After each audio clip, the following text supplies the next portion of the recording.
ಏನೋ ಬಟ್ಟಿಗಳು ಹಾಕೊಂಡು ಡ್ಯಾನ್ಸ್ಗಳು ಡಿಂಗಡ ಡ್ಯಾನ್ಸ್ ಮಾಡಕ್ಕೆ ಇದಕ್ಕೆಲ್ಲ ಫಂಡಿಂಗ್ ಆಗಿದೆ. ಹಾಗಾಗಿ ಇದಕ್ಕೆ ಇಡಿ ತನಿಖೆ ಆಗಬೇಕು ಅಂತ ನಾವು ಕೇಳಕ್ ಹೋಗಲ್ಲ. ಇಡಿಗೆ ಆಲ್ರೆಡಿ ಬರೆದು ಬಿಟ್ಟಿದೀವಿ ನಾವು.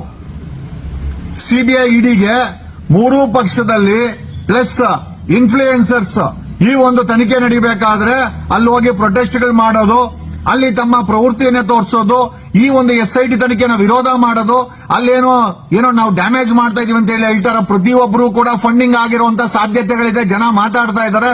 ಹಾಗಾಗಿ ಇದರ ತನಿಖೆಯನ್ನ ಸಿಬಿಐ ಇಡಿ ಫಂಡಿಂಗ್ ಮೂರು ಪಕ್ಷದವರು ಒಂದಾಗಿದ್ದಾರೆ. ಕಾಂಗ್ರೆಸ್ ಅವರು ಹೇಳ್ತಾರೆ ಖಾಲಿ ಡಬ್ಬ ಅಂತ, ಬಿಜೆಪಿ ಅವರು ವಿಜಿ ಅಂತ ಹೋಯ್ತಾನೆ ಇರ್ತಾನೆ. ಈಗ ನಮಗೂ ಡೌಟೇ ಅಲ್ವಾ, ಜೋಬಾಗಿನ್ ಕಾಸು ಖರ್ಚು ಮಾಡಿಕೊಂಡು ಇವರು ಅಲ್ಲಿ ಸಪೋರ್ಟ್ ಮಾಡಕ್ ಹೋಯ್ತಾರ. ಫಂಡಿಂಗ್ ಇವ್ರಿಗೂ ಆಗಿರ್ಬೋದು, ವಿಜಿಗೂ ಆಗಿರ್ಬೋದಲ್ಲ, ವಿಶ್ವನಾಥ್ ಆಗಿರ್ಬೋದಲ್ಲ. ವಿಶ್ವನಾಥ್ ಎಸ್ಟಾಬ್ಲಿಷ್ ಮಾಡಬಹುದು. 36 ಎಕರೆ ಧರ್ಮಸ್ಥಳ ಎಜುಕೇಶನ್ ಸೊಸೈಟಿಗೆ 2010ರಲ್ಲಿ ಡಿನೋಟಿಫೈ ಮಾಡೋರೆ. ಬಿಜೆಪಿ ಅವರಿಗೆ ಧರ್ಮಸ್ಥಳದ ಸಂಸ್ಥಾನಕ್ಕೆ ಒಂದು ಲಿಂಕ್ ಸಹ ಇದೆ. ಯಲಂಕ ವಿಚಾರದ ಯಲಂಕದ 36 ಎಕರೆ ತಗೊಂಡ್ರೆ.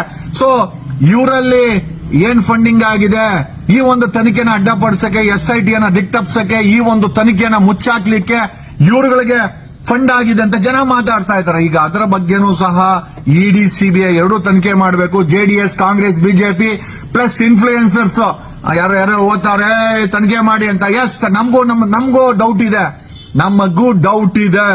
ಓಕೆ, ಯಾವನಾದ್ರೂ ಧ್ವನಿ ಎತ್ತೋನೋ ಅಲ್ಲಿ ತನಿಖೆ ಆಗಿ ಅಂತ ಧ್ವನಿ ಎತ್ತೊಂದೇನಾದ್ರೂ ನಿಜವಾಗ್ಲೂ ಅಲ್ಲಿ ಯಾರಾದ್ರೂ ಫಂಡಿಂಗ್ ಆಗಿತ್ತು ಅಂದ್ರೆ ಬುಕ್ ದೇಮ್ ಅಂಡರ್ PMLA. ನಮ್ಗೆ ಏನ್ ಸಮಸ್ಯೆ ಇಲ್ಲ. Prevention of money laundering act ಅಲ್ಲಿ ಯಾರಾದ್ರೂ ನಮ್ ತರ ಧ್ವನಿ, ಯಾರು ಮಹೇಶ್ ಅವರ ಅಥವಾ ಮಟಣ್ಣ ಅವರ XYZ ಸಮೀರ್ ಯಾವನೇ ಇಸ್ಕೊಂಡ್ಲಿ ಎತ್ತು ಹೊಡೆ ಹಾಕಿ, ನಮ್ಗೆ ಏನ್ ಸಮಸ್ಯೆ ಇಲ್ಲ. ಫಂಡಿಂಗ್ ಆಗಿತ್ತು ಅಂತಂದ್ರೆ, ಆಗಿಲ್ಲ ಅಂತಂದ್ರೆ ಅಕಸ್ಮಾತ್ ಇವಾಗ ಇಲ್ಲಿ ಮಾತಿತ್ರ ಯಡಿಯೂರಪ್ಪನ ಮಗ ವಿಜೇಂದ್ರ ಅಲ್ಲಿ ಹೋಯ್ತಾನೆ, ಈತನಿಗೆ ಯಾರು ಫಂಡಿಂಗ್ ಮಾಡ್ತಾವ್ರೆ, ವಿಶ್ವನಾಥ್ ಯಾರು ಫಂಡಿಂಗ್ ಮಾಡೋರೆ, ಅಲ್ಲಿ ಯಲಂಕದಲ್ಲಿ ಡಿನೋಟಿಫೈ ಆಗಿರೋ ಲ್ಯಾಂಡ್ಗೋ, ಮಂಜುನಾಥ ಸ್ವಾಮಿ ಎಜುಕೇಶನ್ ಟ್ರಸ್ಟ್ಗೋ, ಈ ಬಿಜೆಪಿಗೂ ಏನ್ ಲಿಂಕೋ, ಇದನ್ನ ಯಾಕೆ ಇಡಿ ತನಿಖೆ ಮಾಡಬಾರ್ದು? ಇವ್ರು ಬಿಸ್ನೆಸ್ ಗಳು ಮಾಡಿಕೊಂಡು ಅಲ್ಲಿ ಇವ್ರಿಗೆ ಫೇವರಬಲ್ ಬಿಸ್ನೆಸ್ ಇದೆ ಅಂತ ಇವ್ರು ಸಪೋರ್ಟ್ ಮಾಡ್ತಾ ಇದಾರಂತ ಯಾಕೆ ಇಡಿ ತನಿಖೆ ಮಾಡಬಾರ್ದು? 106 ಜನ ಗುಂಪುಗಳಾಗಿ 400 ಗಾಡಿ ಎತ್ಕೊಂಡದ ವಿಶ್ವನಾಥ್ಗೆ ಯಾರು ಫಂಡಿಂಗ್ ಮಾಡಿದ್ರು? ಇಡಿ ತನಿಖೆ ಯಾಕೆ ಆಗ್ಬಾರ್ದು? ವಿಶ್ವನಾಥ್ ಮೇಲೆ 25,000 ಅನ್ಕೊಂಡ್ರೆ 400 ಗಾಡಿಗೆ 1 ಕೋಟಿ ರೂಪಾಯಿ ಆಯ್ತು. 1 ಕೋಟಿ ರೂಪಾಯಿ ಮನಿ ಲಾಂಡ್ರಿಂಗ್ ಆಗಿದೆ ಅಂತ ನಾನು ಲೋಕಾಯುಕ್ತದಲ್ಲಿ ಕಂಪ್ಲೇಂಟ್ ಕೊಟ್ಟಿದ್ದೀವಿ. ಅದೇ ಕಂಪ್ಲೇಂಟ್ ಅನ್ನ we are going to forward it ED and CBI. Already forward it. ನೀವೇನು ಇಡಿ ತನಿಖೆ ಮಾಡಿ ಅಂತ ಹೇಳ್ತಾ ಇದ್ರೆ, ನಾವು ಆಲ್ರೆಡಿ ಇಡಿ ಸಿಬಿಐಗೆ ಕಂಪ್ಲೇಂಟ್ ಕೊಟ್ಟಿದ್ದಾಗಿದೆ. ನಮ್ಮ ಹೋರಾಟದಲ್ಲಿ ಸ್ಪಷ್ಟತೆ ಇದೆ. ನಿಮ್ಮಲ್ಲಿ ಸ್ಪಷ್ಟತೆ ಇದೆಯಾ? ಅಥವಾ ಯಾರಾದ್ರೂ ಸ್ಪಾನ್ಸರ್ ಮಾಡ್ತಾರ ಮೂರು ಪಾರ್ಟಿಗಳವ್ರಿಗೆ, ಇನ್ಫ್ಲೂಯೆನ್ಸರ್ಗಳಿಗೆ ಅಲ್ಲಿ SIT ನ ವಿರೋಧ ಮಾಡ್ತಾ ಇರೋದು, ತನಿಖೆನ ವಿರೋಧ ಮಾಡ್ತಾ ಇರೋದು, ಒಂದು ಕಾನೂನುಬದ್ಧವಾದಂತಹ ತನಿಖೆ ಮಾಡ್ತಾರೆ, ಅಡ್ಡ ಬರೋದು, ಪ್ರೊಟೆಸ್ಟ್ಗಳು ಮಾಡೋದು, ಜನ ಸೇರಿಸೋದು, ಗುಂಪು ಸೇರಿಸೋದು, ಅದಕ್ಕೆ ಧರ್ಮದ ಲೇಪನ ಕೊಡೋದು, ಎಲ್ಲ ಮಾಡ್ತಾ ಇದ್ರೆ ನಿಮಗೆ ಎಷ್ಟು ಮನಿ ಲಾಂಡ್ರಿಂಗ್ ಆಗಿದೆ? ನಿಮ್ಗೇನಾದ್ರೂ ಯಾರಾದ್ರೂ ಕೋಟಿ ಹಣವನ್ನ ಹರಿಸಿ ನಿಮ್ ಕೈಲಿ SIT ವಿರುದ್ಧವಾಗಿ ತನಿಖೆಗೆ ಅಡ್ಡ ಆಗಿಕ್ಕೆ ಏನಾದ್ರೂ ಮಾಡಿಸ್ತಾ ಇದಾರ?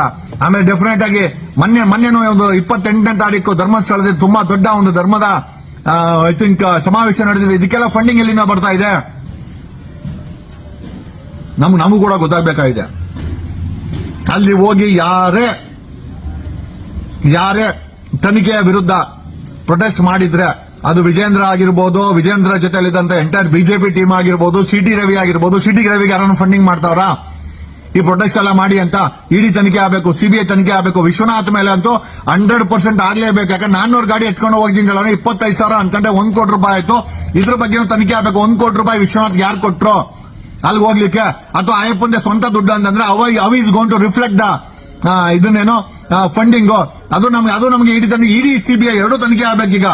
ಆಮೇಲೆ ವಿಜೇಂದ್ರನ್ಗೆ ಪದೇ ಅಲ್ಲಿ ಹೋಗ್ತಾ ಇದ್ದಾನಲ್ಲ, ವಿಜೇಂದ್ರನ್ಗೆ ಫಂಡಿಂಗ್ ಮಾಡ್ತಾರೆ ಯಾರು ಈ ಖರ್ಚು ವೆಚ್ಚಕ್ಕೆಲ್ಲ? ಮೊನ್ನೆ JDS ಅವರು ಹೋಗಿದ್ದಾರೆ.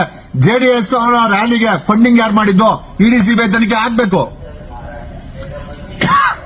ಆರ್ಟಿಕಲ್ 14 ಸಂವಿಧಾನದ ಆರ್ಟಿಕಲ್ 14 ಹೇಳುತ್ತೆ, ಕಾನೂನು ಮುಂದೆ ಎಲ್ಲರೂ ಒಂದೇ ಅಂತ. ಒಂದೇ ಅಂದ ಮೇಲೆ ಖಂಡಿತವಾಗಿ ನಮ್ಮ ಮೇಲೆ ಯಾರ ಮೇಲೆ ಬೇಕಾದ್ರೆ ಇಡಿ ತನಿಖೆ ಮಾಡ್ಲಿ.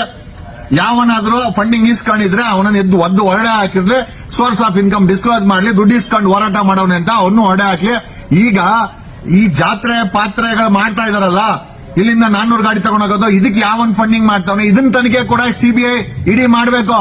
ಆಮೇಲೆ ಈ ಸರ್ಕಾರದಲ್ಲಿ ದೊಡ್ಡ ಗುಂಟು ಏನೋ ಗಂಟುಗಳು ಬಂದಾವೆ ಅಂತ ಜನ ಮಾತಾಡ್ಕೊಂತ ಇದಾರೆ. ಅದ್ರ ಬಗ್ಗೆ ಡೌಟ್ ಇದೆ. ಹಾಗಾಗಿ ಯಾರ್ಯಾರು ಇದಕ್ಕೆ ಸಪ್ರೋಪೋರ್ಟ್ ಮಾಡ್ಕೊಂಡು ಡಬ್ಬಾ ಗಿಬ್ಬಾ ಅಂತವ್ರಲ್ಲ ಅವ್ರಗಳಿಗೆಲ್ಲ ದೊಡ್ಡ ದೊಡ್ಡ ಗಂಟುಗಳು ಬಂದಾವೆ ಅಂತ ಜನ ಮಾತಾಡ್ಕೊಂತ ಇದಾರೆ. ಅದ್ರ ಬಗ್ಗೆನೂ ಸಿಬಿಐ ಇಡಿ ತನಿಖೆ ಮಾಡಬೇಕು. ಇದು ನಮ್ಮ ಒತ್ತಾಯ ಅಲ್ಲ. ನಾವು ಆಲ್ರೆಡಿ ಕಂಪ್ಲೇಂಟ್ ಬರ್ದಾಕಿದೀವಿ. We have filed a complaint to supreme court and send a copy to CBI director and ED director. ನೋಡೋಣ ಕಾನೂನು ಯಾವನ್ ಸಿಕ್ಕ ಹಾಕೊಂಡ್ರೆ ಅವನ ಎತ್ತು ಹೊರಗಡೆ ಹಾಕ್ಸದೆ. ಓಕೆ, ನೀವು ಹಾಕ್ಸಿ, ಇಲ್ಲ ನಾವು ಹಾಕ್ಸ್ತೀವಿ. ಧನ್ಯವಾದಗಳು. ಇದನ್ನ ಯಾರು ಭಯ ಬೀಳೋರಿಲ್ಲ. ಯಾಕಂದ್ರೆ ನಾವೇನ ಈಸ್ಕೊಂಡಿದ್ರೆ ತಲೆ ಕೆಡಿಸ್ಕೊಂಬ, ಗೀಸ್ಕೊಂಡಿದ್ರೆ ನೀವು ಕೂಡ ಹೊರಗಡೆ ಹೋಗ್ಬೇಕು. ನಾವು ಕೂಡ ಬಿಡಲ್ಲ. ಇನ್ಫ್ಲೂಯೆನ್ಸ್ ಮಾಡಿದ್ದು ಯಾರು, ದುಡ್ಡು ಕೊಟ್ಟಿದ್ದು, ಆಮೇಲೆ ಇಲ್ಲಿಂದ ಬೆಂಗಳೂರಿಂದ ಕರ್ನಾಟಕದ ನಾನಾ ಜಾಗಗಳಿಂದ ನನ್ನೆ ಯಾರೋ ಅಲ್ಲಿ ಹಾಕಿದ್ರು. ಇದು ಹೆಸರುಗಡದಿಂದ ಒಬ್ಬೊಬ್ಬರಿಗೊಂದೊಂದು ₹1,000 ಅಂತೆ. ನನಗೆ ಸ್ಕ್ರೀನ್ ಶಾಟ್ ಇದೆ. ಅಲ್ಲಿನ ವ್ಯಕ್ತಿ ಆಲ್ ಇನ್ ಡೈರಿನಲ್ಲಿ ಮೆಂಬರ್ ಆಗಿದ್ದಾನೆ. ಆ ವ್ಯಕ್ತಿ ನನಗೆ ಸ್ಕ್ರೀನ್ ಶಾಟ್ ಕಳಿಸಿದ್ದಾರೆ ಹೆಸರುಗಡದಿಂದ. ನೀವೆಲ್ಲ ಇಷ್ಟು ಜನ ಬರಲೇಬೇಕು, ನಿಮ್ಗೆಲ್ಲ ಹೋಗಕ್ಕೆ ಬರಕ್ಕೆ ಗಾಡಿಗಳು ಮತ್ತೆ ಅಲ್ಲಿ ಇರಕ್ಕೆ ಉಳಿಕೆ ಪ್ಲಸ್ ಒಬ್ಬೊಬ್ಬರಿಗೆ ₹2,000 ಅಂತ ಒಂದು ತಲೆಗೆ ಅಂತ ಸ್ಕ್ರೀನ್ ಶಾಟ್ ಕಳಿಸಿದಾನೆ. ಯಾರು ಅಂತ ನಾನು ಹೇಳ್ಬೇಕಾಗಿಲ್ಲ. ಹೆಸರುಘಟ್ಟದಲ್ಲಿ ಯಾರು ಆರ್ಗನೈಸ್ ಮಾಡೋರೆ ಅಂತ ನಾನು ಹೇಳ್ಬೇಕಾಗಿಲ್ಲ. ಅವರುಗಳಿಗೆ ದುಡ್ಡು ಕೊಟ್ಟು ಕರ್ಕೊಂಡ್ ಬಂದಿರೋದು. ಸೊ ಅದ್ರ ಸ್ಕ್ರೀನ್ ಶಾಟ್ ನಾನು ಕಳಿಸಿದಾನೆ. ಈ ಒಂದು ವಿಚಾರದಲ್ಲಿ 400 ಗಾಡಿ ಎತ್ಕೊಂಡಂತ ವಿಶ್ವನಾಥ್ ಅವ್ರಿಗೆ ₹1,00,00,000 ಖರ್ಚು ಬರ್ತದೆ. ₹1,00,00,000 ವಿಶ್ವನಾಥ್ ಯಾರು ಕೊಟ್ರು, ಜೆಡಿಎಸ್ ಅವರು ಯಾತ್ರೆ ಮಾಡಿದಕ್ಕೆ ಫಂಡಿಂಗ್ ಯಾರು ಮಾಡಿದ್ರು, ಅದಕ್ಕೂ ಕೂಡ ಇಡಿ ಮತ್ತೆ ಸಿಬಿಐ ತನಿಖೆ ಆಗ್ಬೇಕು. ಕಾಂಗ್ರೆಸ್ ಅವರು ಡಬ್ಬ ಅಂತವ್ರೆ. ವಿಧಾನಸೌಧಕ್ಕೆ ಏನೋ ಡಬ್ಬದಲ್ಲಿ ಬಂತು ಅಂತ ಹೇಳ್ತಾ ಇದಾರೆ. ಅದ್ರ ಬಗ್ಗೆನೂ ಸಿಬಿಐ ತನಿಖೆ ಆಗ್ಬೇಕು. SIT ಮೇಲೆ ಇನ್ಫ್ಲೂಯೆನ್ಸ್ ಆಗಿದೆ. SIT ಅವರು ಆಮಿಷ ಒಳಗಾಗಿದ್ದಾರೆ. ಹಾಗಾಗಿ ಇದನ್ನೆಲ್ಲ ಮಾಡ್ತಾ ಇದ್ದಾರೆ ಅಂತ SIT ಅವ್ರ ಮೇಲೆ ಕೂಡ ಸಿಬಿಐ ಇಡಿ ತನಿಖೆ ಮಾಡಬೇಕಾಗಿದೆ. Let see, wait and watch. Thanks a lot. ನಾನು ನಿಮ್ಮ ಅಡ್ವೊಕೇಟ್ ಜಗದೀಶ್. ಯುದ್ಧ ಅಂದ್ಮೇಲೆ ಒಂದ್ ಹೋಗ್ಲಿ ಒಂದ್ ಬರ್ಲಿ, ಸತ್ಯ ಅಂತೂ ಹೊರಗಡೆ ಬರಲೇಬೇಕು. ಬರ್ಸ್ತೀವಿ. We stand with this. Okay, ಅದು CT ರವಿ ಏನೋ ಆದ್ರೂ ಅಮಿಷ್ಗೆ ಒಳಗಾಗಿದ್ದು, ಆತನಿಗೇನೋ ಫಂಡ್ ಆಗಿದ್ರೆ ಆತನ ಮೇಲೆ ತನಿಖೆ ಆಗಬೇಕು.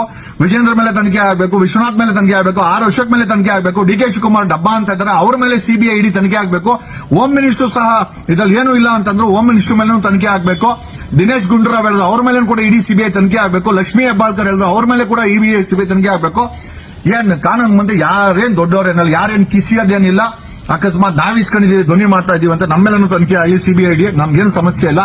ಆದರೆ ಇವರುಗಳೆಲ್ಲ ಇನ್ಫ್ಲೂಯೆನ್ಸ್ ಆಗಿ ಆಮಿಷಗಳಿಗೆ ಒಳಗಾಗಿ ಇವರು ಯಾತ್ರೆಗಳನ್ನ ಆರ್ಗನೈಸ್ ಮಾಡಿದ್ರೆ, ಇವರು ದುಡ್ಡುಗಳು ಕೊಟ್ಟು ಜನಗಳನ್ನ ಕರ್ಕೊಂಡೋಗಿದ್ರೆ ಅದ್ರ ಮೇಲೆ ಸಿಬಿಐ ತನಿಖೆ ಆಗಬೇಕು ಅಂತ ನಾನು ಕೇಳೋದಲ್ಲ. We already filed a complaint to CBI, ED and as well as supreme court of India. We will definitely bring the truth out. Thanks a lot. ಧ್ವನಿ ಎತ್ತುವರ ಮೇಲೆ ಇಡಿ ತನಿಖೆ ಮಾಡಬೇಕು. Done, wonderful. ನಮಗೇನು ಸಮಸ್ಯೆ ಇಲ್ಲ. ಯಾವನ್ಗಾರು ಫಾರಿನ್ ಫಂಡಿಂಗ್ ಆಗಿದ್ರೆ ಖಂಡಿತವಾಗಿ ಇಡಿ ಅವರ PML ಅವ್ರನ್ನ ಅರೆಸ್ಟ್ ಮಾಡಲಿ. ಅದು ಯಾರೇ ಆಗಿರ್ಬೋದು, ವಿ ವೆಲ್ಕಮ್ ಇಟ್. ಬಟ್ ಪ್ಯಾರಲಲ್ಲಿ ನಮ್ದು ಒಂದು ಪ್ರಶ್ನೆ ಇದೆ, ನಮ್ದು ಒಂದು ಡಿಮ್ಯಾಂಡ್ ಇದೆ. ಏನ್ ಡಿಮ್ಯಾಂಡ್ ಅಂತಂದ್ರೆ, ಈಗ ಧ್ವನಿ ಮಾಡೋರ್ಗೆ ಫಾರಿನ್ ಫಂಡಿಂಗ್ ಆಗಿದೆ ಅಂತ ನಿಮ್ಮ ಅನುಮಾನ ಇಡಿ ಬಿಡ್ತಾ ಇದ್ದೀರಾ, ಮಾಡ್ಲಿ, ಸಮಸ್ಯೆ ಇಲ್ಲ. ಸಮೀರ್ ಆಗಿರ್ಬೋದು ಅಥವಾ XYZ ಯಾರೇ ಆಗಿರ್ಬೋದು, ನಮ್ಮ ಮೇಲೆ ಆಗಿರೋ ತನಿಖೆ ಮಾಡಿ, ನಮ್ಗೇನ್ ಸಮಸ್ಯೆ ಇಲ್ಲ. ಪ್ಯಾರಲಲ್ಲಿ ಇಡಿ ಅವರು ಇದನ್ನು ತನಿಖೆ ಮಾಡಬೇಕು. ಮೂರೂ ಪಕ್ಷದವರು, JDS, BJP, ಕಾಂಗ್ರೆಸ್, ಮೂರೂ ಪಕ್ಷದವರು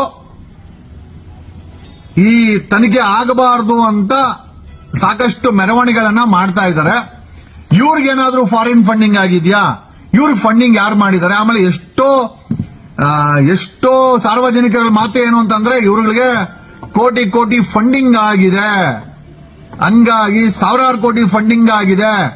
ಅದು ಕಾಂಗ್ರೆಸ್, ಬಿಜೆಪಿ, JDS ಮೂರು ಜನ ಮಾಡ್ತಾ ಇದ್ದಾರೆ. ಇವ್ರಿಗೂ ಕೂಡ ಕೋಟಿ ಫಂಡಿಂಗ್ ಆಗಿದೆ. ಈ ರೀತಿ ಜಾತ್ರೆ ಮಾಡಕ್ಕೆ, ಅಲ್ಲಿ ಹೋಗಿ ಡ್ಯಾನ್ಸ್ ಮಾಡಕ್ಕೆ, ಏನೋ ಬಟ್ಟೆಗಳು ಹಾಕೊಂಡು ಡ್ಯಾನ್ಸ್ಗಳು ಡಿಂಗಡ ಡ್ಯಾನ್ಸ್ ಮಾಡಕ್ಕೆ, ಇದಕ್ಕೆಲ್ಲ ಫಂಡಿಂಗ್ ಆಗಿದೆ. ಹಾಗಾಗಿ ಇದಕ್ಕೆ ಇಡಿ ತನಿಖೆ ಆಗಬೇಕು ಅಂತ ನಾವು ಕೇಳಕ್ ಹೋಗಲ್ಲ. ಇಡಿಗೆ ಆಲ್ರೆಡಿ ಬರೆದು ಬಿಟ್ಟಿದೀವಿ ನಾವು.